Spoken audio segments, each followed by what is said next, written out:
الرحمن الرحیم والضحى واللیل اذا سجا صدق اللہ العظیم۔ وہ کمال حسن حضور ہے، وہ کمال حسن حضور ہے کہ گمان نقص جہاں نہیں۔ سبحان اللہ۔ وہ کمال حسن حضور ہے کہ گمان نقص جہاں نہیں۔ یہی پھول خار سے دور ہے، یہی شمع ہے کہ دعا نہیں۔ اور کروں تیرے نام پہ جان فدا، نہ بس ایک جان دو جہاں فدا، تو جہاں سے بھی نہیں جی بھرا، کروں کیا کروڑوں جہاں نہیں۔ سبحان اللہ۔ وہی لا مکان کے مکی ہوئے، وہی لا مکان کے مکی ہوئے، سر عرش تخت نشین ہوئے۔ وہ نبی ہے جن کے ہے یہ مقام، وہ خدا ہے جس کا مکان ہے۔ سبحان اللہ۔ فصحاء عرب کے بڑے بڑے، فصحاء عرب کے بڑے بڑے، تیرے آگے یوں ہے دبے لچے۔ کوئی جانے منہ میں زبان نہیں، نہیں نہیں بلکہ جسم میں جان ہے۔ سبحان اللہ۔ اور کروں مدح اہل دول رضا، پڑے اس بلا میں میری بلا، گدا ہوں اپنے کریم کا، میرا دین پارا ہے۔ سبحان اللہ۔ حمد و ثناء کے بعد عزتوں کی مسند پر جلوہ فراز، عالی مرتبت زیواکار، محترم محتشم علماء کرام اور واجب الاحترام برادران اسلام، السلام علیکم ورحمۃ اللہ وبرکاتہ۔ میں بہت مشکور ہوں حاجی محمد عمر صاحب کا کہ جن کے توسل سے آج مجھے اس محفل میں حاضری کا شرف حاصل ہوا۔ مدینہ طیبہ سے واپس آ رہا تھا، لاہور ایئرپورٹ پر پہنچا۔ جب لاہور ایئرپورٹ سے آریوالا کی طرف روانہ ہوا تو حاجی عمر صاحب کی میرے بابا جان پکار گئی اور انہوں نے اس محفل کا ٹائم لیا، اور یہ عمرے کی ادائیگی کے بعد میری پہلی محفل ہے۔ اللہ تعالیٰ آپ سب کو مدینے میں۔ سبحان اللہ۔ میں تو روضہ رسول کی زیارت کر رہا ہوں، گنبد خضرا کی زیارت کر رہا ہوں، ریاض الجنہ کی زیارت کر رہا ہوں۔ اللہ تعالیٰ آپ کو مدینے لے جائے۔ آپ بھی گنبد خضرا کی زیارت کر رہے ہیں، روضہ رسول کی زیارت کر رہا ہوں، ریاض الجنہ کی زیارت کر رہا ہوں۔ میرے حضور کا شہر مدینہ منورہ، مدینہ منورہ کا ادب و احترام انبیاء کرام بھی کرتے تھے، انبیاء کرام علیہ السلام بھی کرتے تھے۔ حضرت سلیمان علیہ السلام اپنے تخت پر سوار ہو کر پوری دنیا کو گشت کر رہے تھے۔ آپ کے ساتھ اس زمانے کے انبیاء و علماء تھے۔ تخت کے کنارے پر جنات کھڑے تھے، تخت اڑ رہا تھا۔ ایک ایسا مقام آیا جہاں پہنچ کر حضرت سلیمان علیہ السلام نے تخت کو نیچے اترنے کا حکم دیا اور وہ جگہ پیدل طے کرنے کو کہا۔ صاحب نے حکم کی تعمیل کی اور اس جگہ کو پیدل طے کرنے لگے، پیدل طے کرنے لگے۔ جب اس زمین کا سفر پورا ہوا تو آپ تخت پر سوار ہوئے اور تخت پرواز کرنے لگا۔ حاضرین میں سے کسی نے عرض کیا، اے اللہ کے نبی حضرت سلیمان علیہ السلام، آپ نے اس زمین کا اس قدر ادب و احترام کیوں کیا؟ اس کے ادب و احترام کی کوئی تو وجہ ہے؟ تو اللہ کے نبی حضرت سلیمان علیہ السلام نے فرمایا، ابھی یہ جگہ جنگل ہے، ایک وقت آئے گا یہاں ایک شہر آباد ہوگا، اس شہر کا نام مدینہ منورہ ہوگا، اس شہر کا نام مدینہ منورہ ہوگا۔ اس شہر میں اللہ کا پیارا اور آخری نبی احمد مجتبی محمد مصطفیٰ صلی اللہ علیہ وآلہ وسلم اپنی زندگی کا کچھ عرصہ گزاریں گے، اسی لیے اس زمین کا ادب و احترام ضروری ہے۔ میرے حضور کے آنے سے، تشریف آوری سے 1000 سال پہلے حضرت سلیمان علیہ السلام اس زمین کا ادب و احترام احترام کرتے نظر آتے ہیں۔ سبحان اللہ اگر آج بھی حضرت سلیمان علیہ السلام مدینہ منورہ میں آ جائیں تو آپ کے ادب و احترام کا کیا عالم ہوگا؟ آپ کے ادب و احترام کا کیا عالم ہوگا؟ حضرت امام مالک رضی اللہ تعالیٰ عنہ مدینے کی گلیوں کا اتنا ادب و احترام کرتے تھے، اتنا ادب و احترام حضرت امام مالک رضی اللہ تعالیٰ عنہ کرتے تھے۔ آپ ننگے پاؤں چلا کرتے تھے مدینہ کی جبا کی گلیوں میں، دیواروں کے ساتھ لگ لگ کر چلا کرتے تھے، کہیں اس جگہ پر پاؤں نہ آ جائے جہاں رسول اللہ کا قدم ہے، اس جگہ پر پاؤں نہ آ جائے۔ اتنا ادب و احترام مدینہ کی جبا کی گلیوں کا۔ ایک دن حضرت امام مالک رضی اللہ تعالی عنہ مدینہ کی جبا کی گلی میں ننگے پاؤں چل رہے تھے، دیواروں کے ساتھ لگ لگ کر چل رہے تھے۔ آپ کے پاؤں میں مدینہ کی جبا کا کانٹا چبھ گیا، اچانک کانٹا چبھ گیا۔ آپ اس کانٹے کی وجہ سے اتنی تکلیف برداشت کرتے، دھیرے دھیرے چلتے، اس کانٹے کو نکالتے نہیں۔ کسی نے آپ سے کہا اے حضور آپ اس کانٹے کو نکال کیوں نہیں دیتے؟ آپ اس کانٹے کی وجہ سے اتنی تکلیف برداشت کرتے ہیں، آپ اس کانٹے کو نکال کیوں نہیں دیتے؟ جب اتنا سنا تو عشق تڑپ اٹھا، محبت بال اٹھی، کہنے لگے یہ کانٹا نکالنے کے لیے نہیں ہے بلکہ قلب و جگر میں جگہ دینے کے لیے ہے۔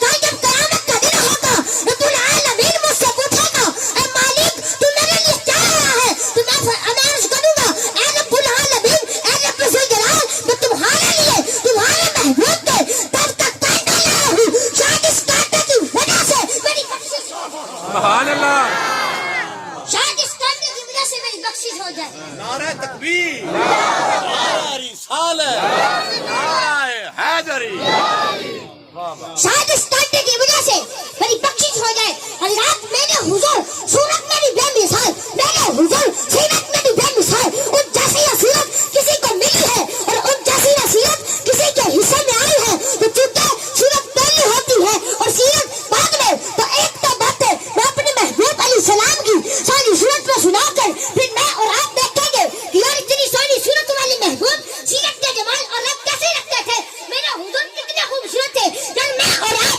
1400 سال کے فاصلے پہ کھڑے ہیں، ان لوگوں نے صبح شام حضور کو دیکھا، وہ ایک دوسرے کو بٹھا کر پوچھا کرتے تھے یار تو بتا نا کہ حضور کیسے تھے، سبحان اللہ یار تو بتا نا کہ حضور کیسے تھے۔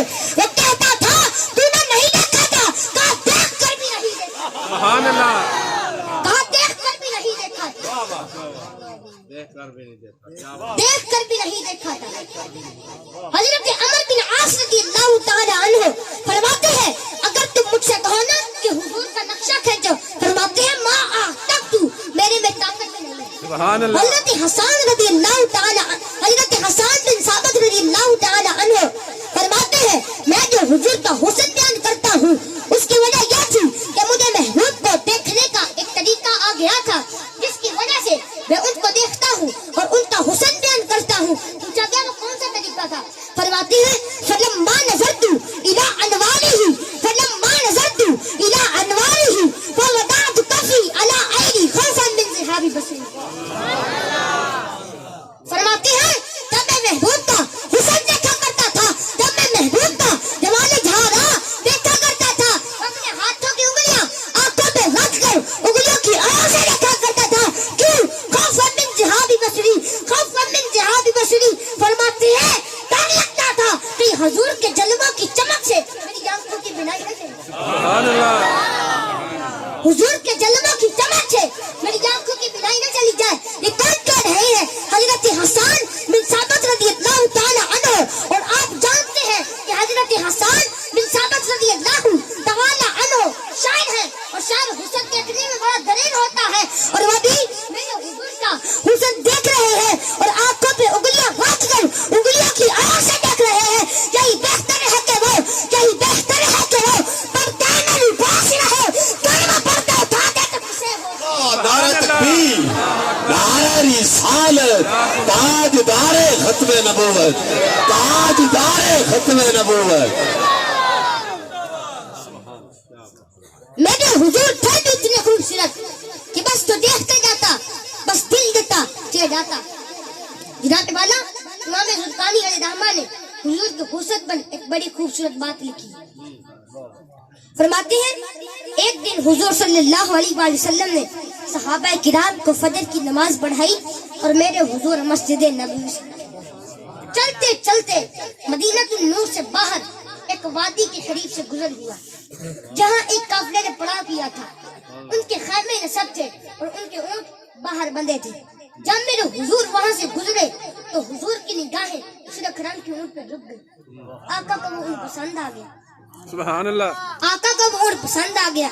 یار مقدر اس اونٹ کے جو آقا کو پسند آ گیا. سبحان اللہ. یار مقدر اس اونٹ کے جو آقا کو پسند آ گیا. ہاں ہاں مقدر اس اونٹ کے جو آقا کو پسند آ گیا. دعا کیا کرو مالک ایسا بنا دے تجھے بھی پسند آ جائے تیرے محبوب کو بھی پسند آ جائے. سبحان اللہ. کیونکہ زندگی تو وہی زندگی ہے نا جس میں محبوب بھی خوش ہو اور محبوب کا خدا بھی خوش ہو. پہلا وہ بھی کوئی زندگی ہے جس میں محبوب خدا ہی ناراض ہو. تو حضور نے اہل قافلہ سے پوچھا تجھے بیچتے بھی ہو تجھے بیچتے بھی ہو. انہوں نے بیچنا تھا یا نہیں بیچنا تھا. کہا کتنا سونا آ گیا. کہا خیال کیا ہوگا اگر انکار کیا تو جلدی چلے جائیں گے. جب اونٹ نہ بھی دکھا 2 لمحے رکیں گے تو صحیح نا. بیچ کی لذت تو لیں گے نا. یار کا جلوہ تو دیکھیں یار کا جلوہ تو دیکھیں. کہا ہاں ہاں بیچنا ہے. کتنے کا بیچنا ہے کتنے کا بیچنا ہے. قیمت طے ہو گئی. حضور صلی اللہ علیہ وآلہ وسلم نے فرمایا میں یہاں اونٹ خریدنا تو نہیں آیا تھا. میں تو بس یوں گزر رہا تھا کہ تمہارا اونٹ پسند آ گیا. میں تمہیں جا کر اس کی قیمت دے دیتا ہوں. انہوں نے کہا ٹھیک ہے. جب کسی کو نقد سودا دیا جائے تو اس کا اتا پتا نہیں پوچھا جاتا. لیکن جب کوئی چیز بندہ ادھار دیتا ہے یا تو پہلے سے ہی جانتا ہوتا ہے یا کوئی شاگرد بھی رکھی جاتی یا کوئی شخص ضمانت ڈال دیتا ہے. اب حضور سے پہلی ملاقات تھی. جانتے تھے نہیں پتہ پوچھا نہیں. میں حضور نے بس اتنا کہا میں تمہیں جا کر اس کی قیمت بھیج دیتا ہوں. انہوں نے کہا ٹھیک ہے. میرے حضور نے اونٹ کی نکیل پکڑی. میرے حضور نے اونٹ کی نکیل پکڑی. میرے حضور چل دیے. جب تک حضور نگاہوں کے سامنے رہے وہ ٹک ٹکی لگا کر محبوب کی چال کو دیکھتے رہے. جب حضور آنکھوں سے اوجھل ہوئے تو دل پر ہاتھ رکھ کر بیٹھ گئے اور ایک دوسرے سے کہنے لگے یار ایک اجنبی شخص آیا. ہم میں سے کوئی بندہ جانتا نہیں تھا. ہماری آنکھوں کے سامنے ہمارا قیمتی اونٹ لے کر چلا گیا. یار کس کا پتہ ہی پوچھ لیتا. ایک کہنے لگا ویسے جب وہ بات کرتے تھے نا تو منہ سے پھول کرتے تھے. میں تو اسی منظر کو دیکھتا رہ گیا. ایک کہنے لگا ذات تکلم روح نور یخرج من بین ثنایاہ. کہنے وہ بات کرتے تھے نا تو سامنے والے دانتوں سے نور کی کرنیں بھی چھن چھن کر گرتی تھی. میں تو اسی منظر کو دیکھتا رہ گیا. ایک کہنے لگا ذات تحیہ کا رتا لالو فی الجبل. کہنے وہ مسکراتے تھے نا تو سامنے پہاڑوں پر بھی عکس بنتے تھے. میں تو اسی منظر کو دیکھتا رہ گیا. ایک کہنے لگا میں تو جیل جیسی آنکھوں میں ہی کھو کر رہ گیا. کیا خوب پہ سجڑ دیا اکھیاں نے. کیا خوب پہ سجڑ دیا اکھیاں نے. یہ بھر کے سنائیاں. نعرہ تکبیر نعرہ رسالت نعرہ حیدری. تاجدار ختم نبوت تاجدار ختم نبوت. ہتھاں نوں چک لو کچھ نہیں ہوندا.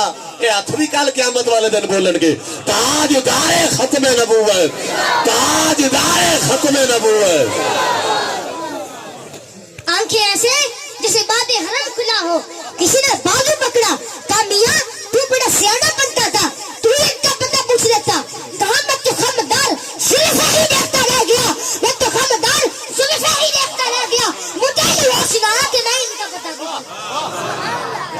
کسی نے حضرت معبد رضی اللہ تعالی عنہ سے پوچھا آپ نے تو حضور کو قریب سے دیکھا ہے آپ بتائیں نا کہ حضور کیسے تھے. یقین جانیے لفظ تو عربی کے ہے لیکن میرا ماننا یہ ہے کہ معنی مطلب اور مفہوم سمجھ میں نہ بھی آئے چونکہ حضور کا حسن ہے تو دلوں میں اترتا محسوس. حضرت معبد رضی اللہ تعالی عنہ فرمانے لگی ایک ایسا شخص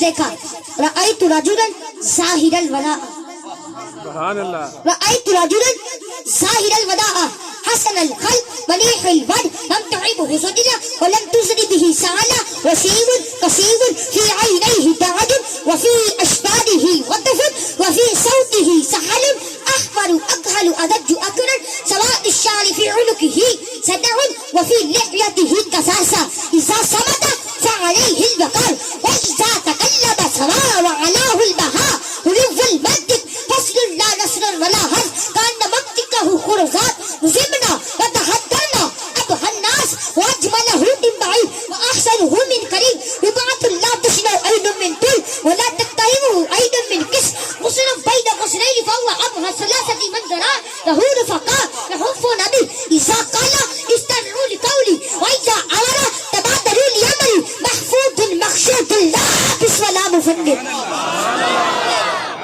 اگر آپ کا ذوق سلامت ہو تو اس کا پنجابی میں ترجمہ سناؤ.